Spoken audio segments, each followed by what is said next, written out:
saying what an honor it is to be introduced by Ted Sorensen, somebody who was a witness and a maker of history, somebody who wrote some of the finest speeches in American history, somebody who has become a great friend and mentor, and I'm extraordinarily appreciative of all the work he has done, not just on behalf of our campaign, but on behalf of this country. So please give Ted Sorensen a big round of applause.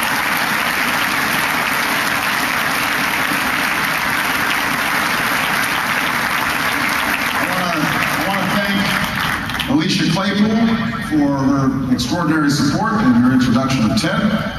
I also want to introduce a young person who is working with me. Some of you know that I'm not originally from Chicago. I moved to Chicago after I got out of college because I wanted to be a community organizer. I wanted to work on the grassroots level to deal with people who needed help.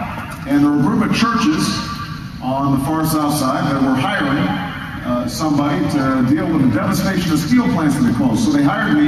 They didn't have a lot of money. I was all they could afford. And I drove out to Chicago, didn't know a soul, and for the next 3.5 years, I worked as a organizer. And it was the best education I ever had, but I discovered fairly quickly, after 3 or 4 months, that if you're an organizer, that means you are underpaid and you are underappreciated. Now, I am running for president, and I've got a lot of young staff people who are underpaid and underappreciated. And I don't want to pay them any more money, but I do want to appreciate them.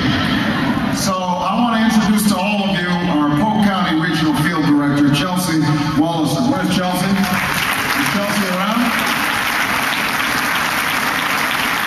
Well, Chelsea's busy working. We'll get Chelsea out here somewhere before the day is over. Chelsea, there she is, way in the back. See, she's waving. She's terrific. Here is what I need you to do for Chelsea. If you have not yet signed up as a Barack Obama supporter, hopefully after this speech you will. Fill out one of those cards. We'll have volunteers all across the doors. You won't be able to get out without seeing one of these cards. If you are already a supporter, then I would love for you to fill out another card indicating that you want to be a precinct captain. Because we need precinct captains in every precinct all across Iowa. And if you are not going to be a precinct captain, then we want you to find 4 more supporters to caucus for us. That's a pretty simple assignment. So we would love to have all of you involved. And before I even get started, I know the rules here in Iowa. I want all of you to caucus for me. So you can't say that I didn't ask you. I know Iowans are tough. You like to lift the hood and kick the tires, take your candidates out for a test drive. But, you know, there's starting to get a little nip in the air. It is time to make a decision. And I hope that you make a decision on my behalf. The only other thing I want to do, I see my 2 Iowa co-chairs here, and I would be remiss if I did not introduce them. Your great Attorney General, Tom Miller. Always got his Obama sign ready. And your fantastic treasurer, Mike Fitzgerald.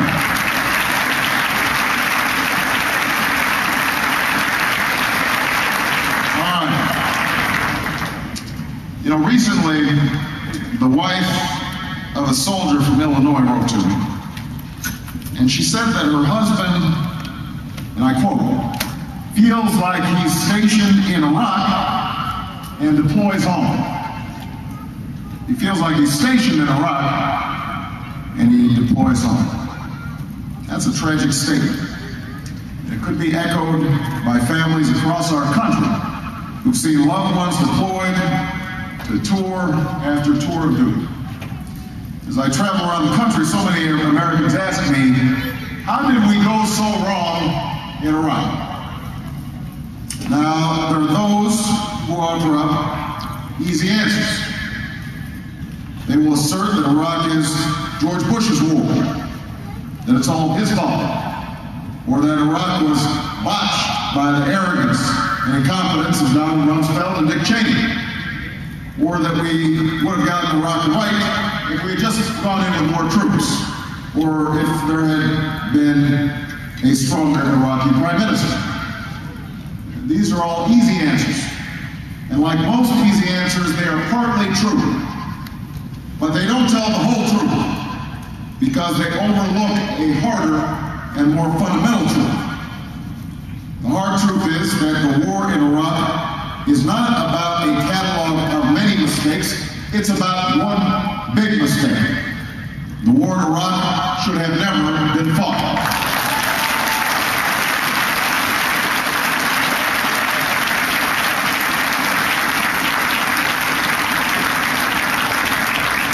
Now, 5 years ago today, I was asked to speak at a rally against going to war in Iraq. The vote to authorize the war in Congress was less than 10 days away, and I was a candidate for the United States Senate. Some friends of mine advised me to keep quiet, to lay low.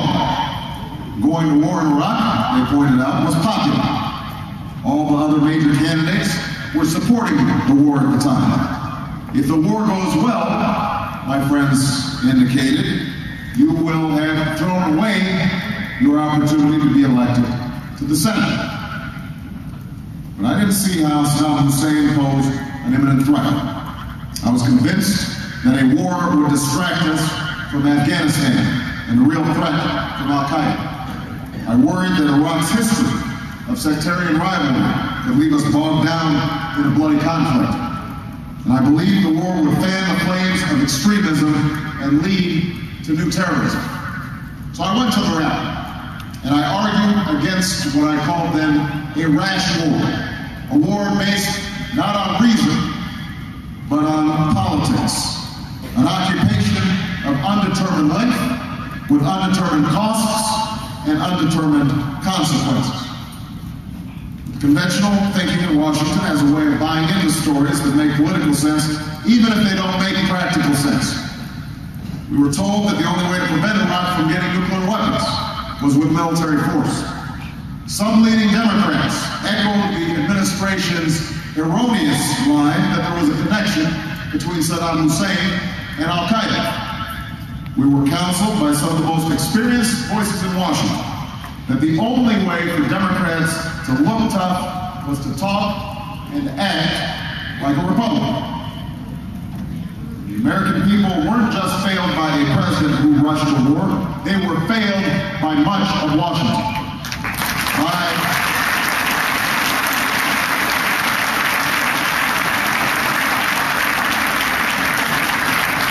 By a media that too often reported spin instead of fact. By a foreign policy elite that largely boarded the bandwagon of the war. And most of all, by the majority of a Congress, a co-equal branch of government, that voted to give the president the open-ended authority to wage war that he uses to this day. So let's be clear, without that vote, there would be no war.